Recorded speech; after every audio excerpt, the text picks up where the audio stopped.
السلام عليكم ورحمة الله، أهلا بكم. النهاردة هنعمل شنطة باك للمدرسة. هحتاج خيط مكرمية مصري، وهحتاج سنارة مقاس 5 ملي متر، طبعا سنارة ألمونيوم، وهحتاج هنا ماركر وولاعة. هنا لعمل الشنطة أنا أخدت 1.25 كيلو من الخيط. هشتغل أول حاجة عقدة بداية بالطريقة المناسبة ليكي، وهبدأ أشتغل هنا في عرض الشنطة. هشتغل 32 سلسلة. طبعا هنا لو انتي حابة تقللي العرض شوية عن المقاس اللي انا هعمله، ممكن تقللي من 2 ل4 سلسلة. طبعا هنا العرض مناسب معايا هنا لشنطة مدرسة.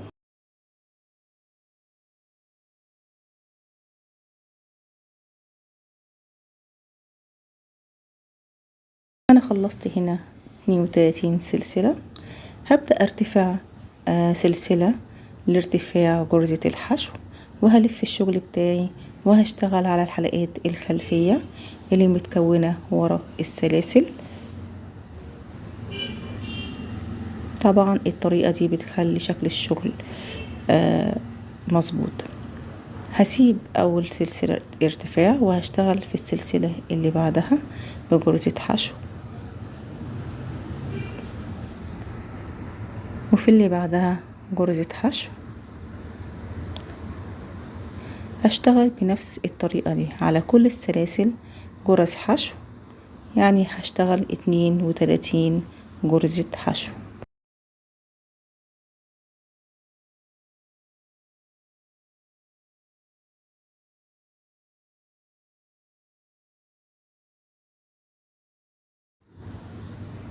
انا هنا جيت لاخر سلسلة. اهم حاجة محدش ينسى السلسلة الاخيرة. اشتغلت فيها غرزة حشو. هرتفع سلسلة ارتفاع السطر وهلف الشغل بتاعي، وهشتغل هنا بشكل طبيعي تحت الحلقتين غرزة حشو،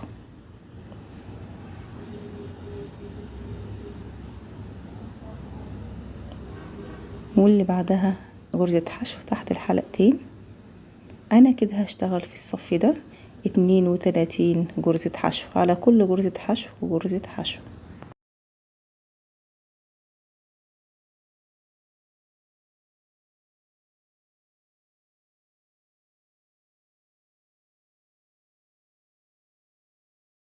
هنا جيت لاخر 2 غرزة في السطر هشتغلهم بغرز الحشو. اهم حاجة الغرزة الاخرانية دي بتبقى واخدة شكل كده بيضاوي، محدش ينساها، بتبقى نازلة لتحت شوية عشان تبقى الشغل معاكي مظبوط، مفيش غرز بتنسيها. هرتفع تاني غرزة سلسلة لارتفاع السطر والف الشغل، وهشتغل برضو بغرز الحشو فوق كل الشغل او فوق كل الغرز. يبقى برضو السطر ده 32 غرزة حشو. هرتفع 27 سطر وهرجع لكم. انا هنا ارتفعت يعتبر 30 سطر، معايا كده 30 سطر. هنا هعمل تناقص في اول دور وفي اخر الدور. هرتفع سلسلة وهلف الشغل بتاعي، وهبدأ اعمل تناقص في اول غرزتين. الغرزة الاولانية انا هسيبها وهدخل في الغرزة اللي بعدها تحت الحلقتين وهشتغل غرزة حشو. بكده انا عملت تناقص في اول غرزتين. هبدأ اشتغل بشكل طبيعي تحت الحلقتين بغرز الحشو لحد ما اوصل لاخر 2 غرزة في السطر. كده وصلت لاخر 2 غرزة. هعمل فيهم تناقص ازاي؟ طبعا هدخل تحت الحلقتين واسحب الخيط، وهتخشي برضو تحت الحلقتين في الغرزة اللي بعدها واسحب الخيط، وكده هسحب الخيط من اللفات اللي معايا على الابرة من 3 لفات. يبقى كده انا عملت تناقص في اخر غرزتين. كده هيبقى معايا 30 غرزة حشو. هرتفع سلسلة وهلف الشغل، وهنا هشتغل بشكل طبيعي فوق كل غرزة غرزة حشو. السطر ده هيبقى ثبات، هيبقى معايا 30 غرزة حشو.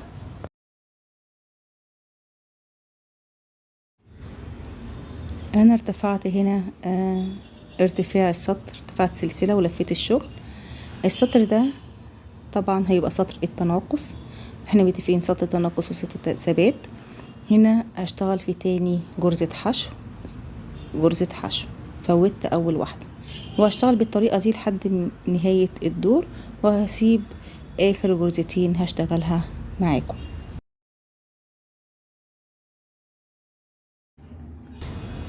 طبعا هنا اخر غرزتين هعمل فيهم تناقص، هخش تحت اللفتين من الغرزة واللي بعدها تحت اللفتين، واخرج من الخيط التلات لفات كلهم معايا مرة واحدة. هرتفع سلسلة والف الشغل.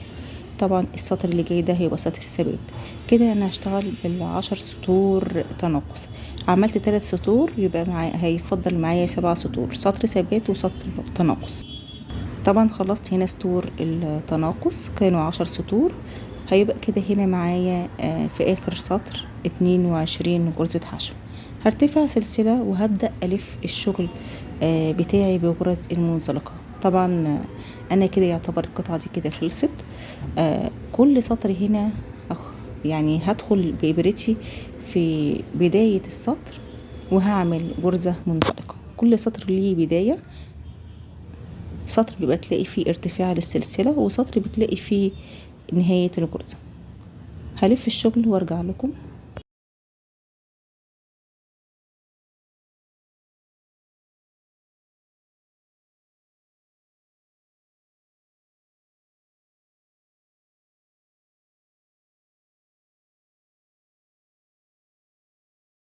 طبعا انا هنا خلصت الشغل كله، لفيته بجرز المنزلقة. طبعا نهيت هنا الخيط، وهبدأ اظبط هنا السطر بتاعي بالطريقة دي.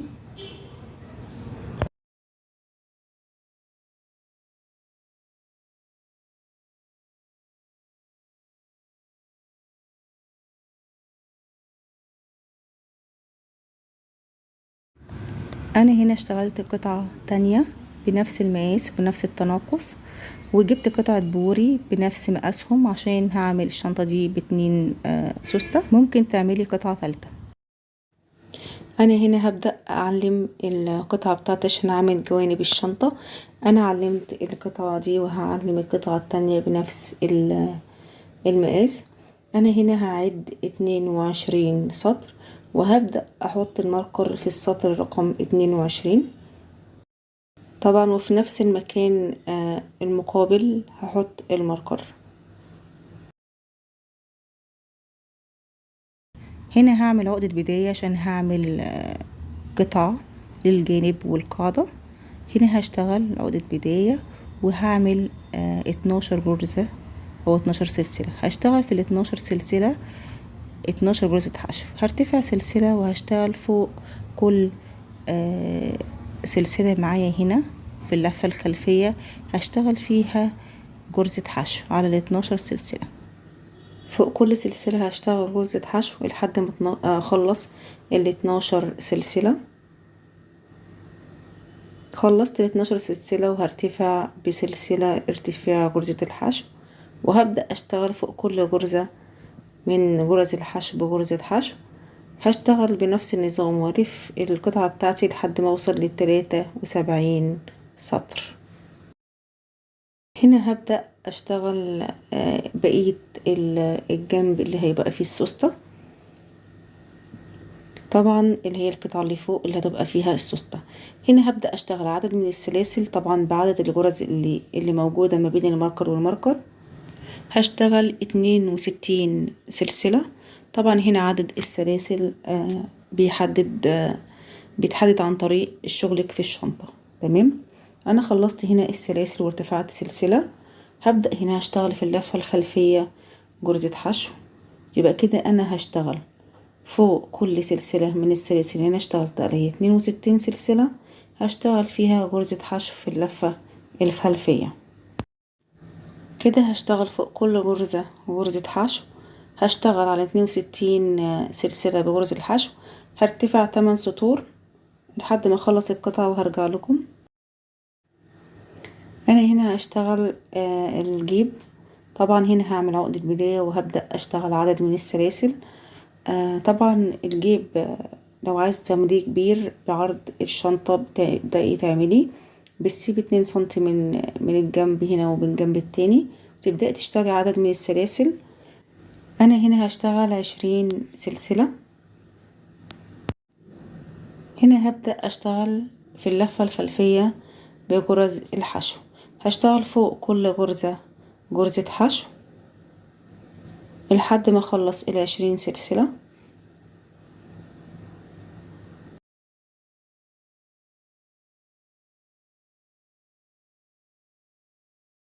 هنا انا خلصت الدور.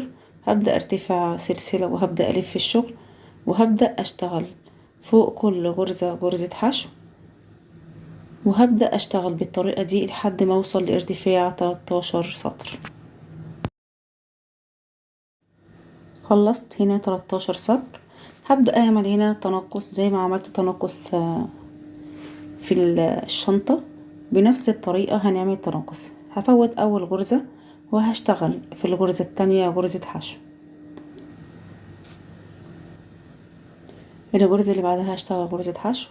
هشتغل كده لحد ما اوصل لاخر 2 غرزة وهرجع لكم. انا هنا وصلت لاخر غرزتين، هبدأ اعمل فيهم تنقص. هخش في الغرزة اللي قبل الاخيرة واسحب الخيط، واسحب الخيط من الغرزة الاخيرة، وهبدأ اسحب الخيط من ال3 لفات اللي معايا على ابرة. كده انا عملت تنقص في اول الدور وفي اخر الدور. هرتفع سلسلة وهبدأ الف الشغل. هنا هشتغل تناقص. افوت اول غرزة، والغرزة اللي بعدها هشتغل فيها غرزة حشو. هبدأ اشتغل بغرز الحشو لحد ما اوصل لاخر 2 غرزة وهعمل فيهم التناقص. يبقى التناقص بيكون في اول الدور وفي اخر الدور. هبدأ اشتغل بنفس الطريقة 3 سطور كمان، يبقى كده هيبقى معانا 5 سطور عملنا فيهم تناقص. انا هنا خلصت القطعة هنا معايا كده، الجيب اكتمل. بس انا كده هلف الجيب هنا بغرز الحشو. هبدأ ارتفع سلسلة وهبدأ الف القطعة بتاعتي كلها بغرز الحشو. فوق كل سطر هشتغل فيه غرزة حشو.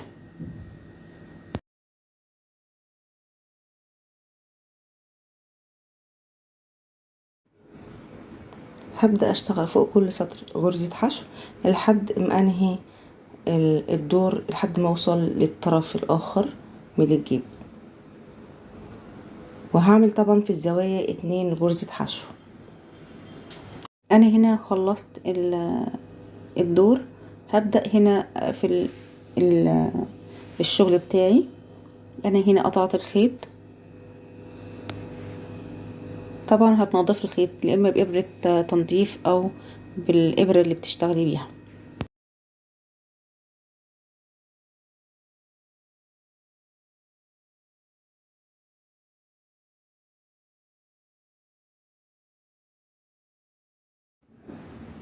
هبدأ اعلم هنا الجزء دوت من الجيب بماركر، وطبعا من اول من الناحية التانية في نفس المكان هعلم بالماركر.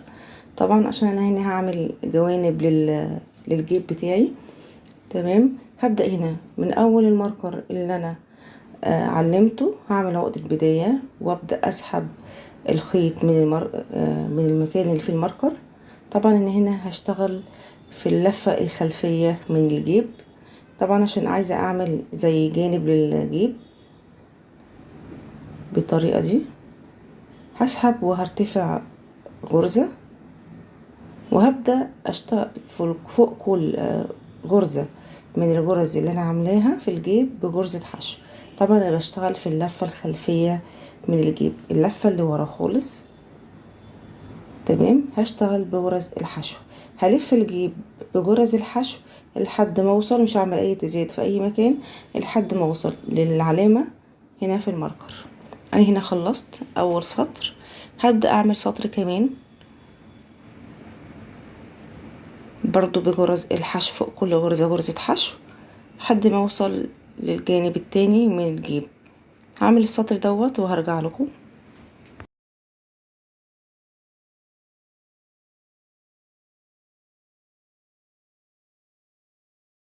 خلصت هنا الجيب وهبدأ اركب السوستة. اهم حاجة لتثبيت السوستة تبدأي تثبتيها هنا بدبابيس او اي ماركر، بحيث لما تيجي تخيطي السوستة تطلع معاكي مظبوطة. هثبت السوستة هنا بدبابيس وهبدأ اخيطها.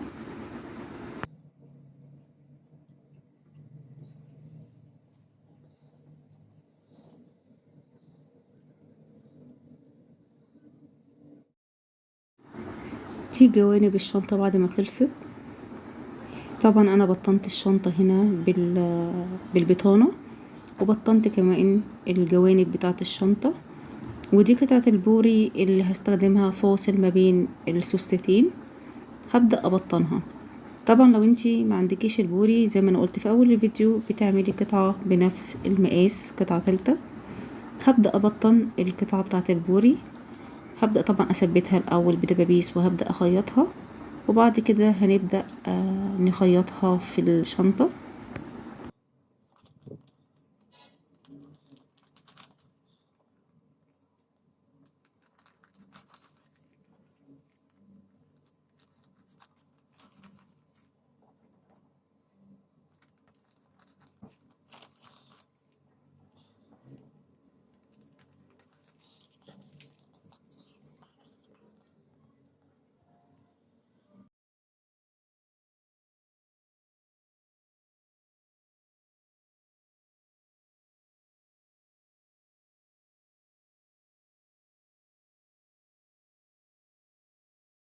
هنبدأ نثبت الجيب. ابدأي ثبتي الجيب هنا من طرف الشنطة، هنسيب سطرين من تحت وهنبدأ نثبت الجيب بدبابيس الأول. وهبدأ أخيط الجيب بسراجة عادية بخيط البلاستيك الشفاف.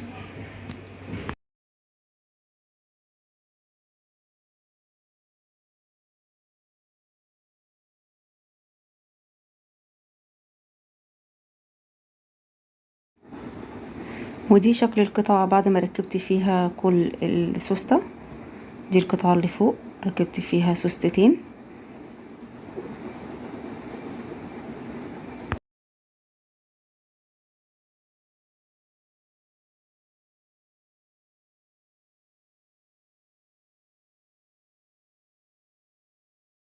ودي القاعدة واخدة جزء من الجوانب. هبدأ بقى أثبت القاعدة من أول الماركر، علامة الماركر هبدأ أثبت الجانب الشنطة بالقاعدة بالماركر الأول قبل ما أبدأ أخيطها.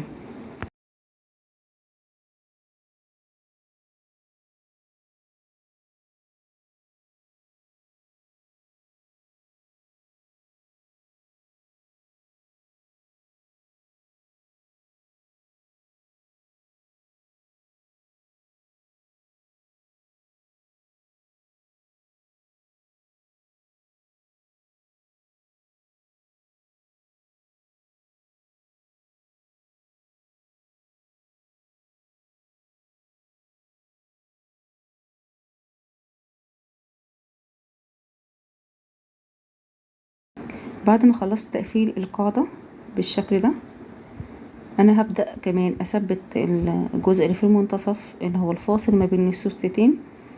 هبدأ أثبته بالخياطة أو بالسراجة العادية، وهبدأ كمان أقفل الجزء التالت. هبدأ أشتغل في الحزام. أنا فضلت أشتغل هنا بالخيط الرمادي، بما أني عاملة السوست لونها رمادي، حبيت أدخل لون رمادي في الخيط في الحزام. عملت 63 سلسلة. هشتغل في أول سلسلة هنا 2 غرزة حشو، تمام. بعد كده هشتغل في باقي السلاسل في كل غرزة غرزة حشو لحد ما أوصل لأول سلسلة في البداية اللي أنا اشتغلتها. هنا أنا وصلت لأول سلسلة أنا اشتغلتها، عملت هعمل فيها 4 غرز حشو.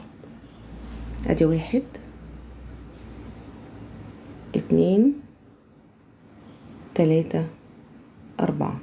بعد كده هبدأ اشتغل فوق كل غرزة غرزة حشو لحد ما اوصل لأول سلسلة أو أول غرزة حشو أنا اشتغلتها. أنا هنا أول غرزة حشو كنت عاملة فيها غرزتين حشو، هشتغل فيها في نفس المكان 2 غرزة حشو، يبقى كده هيبقى المكان ده بقى فيه 4 غرزة حشو زي الجزء المقابل ليه بالشكل ده.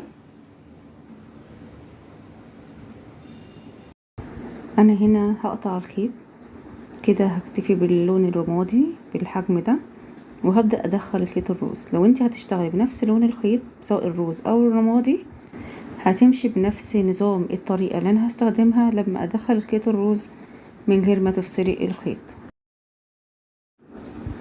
هسحب الخيط الروز من نفس المكان اللي قفلت منه الخيط، هسحب عقدة البداية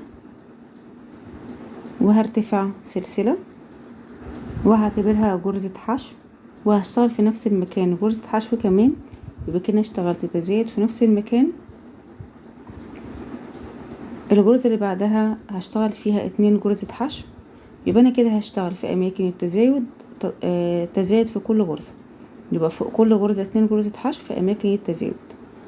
بعد كده في بقية الحزام او في بقية السلاسل هشتغل فوق كل غرزة بغرزة حشو.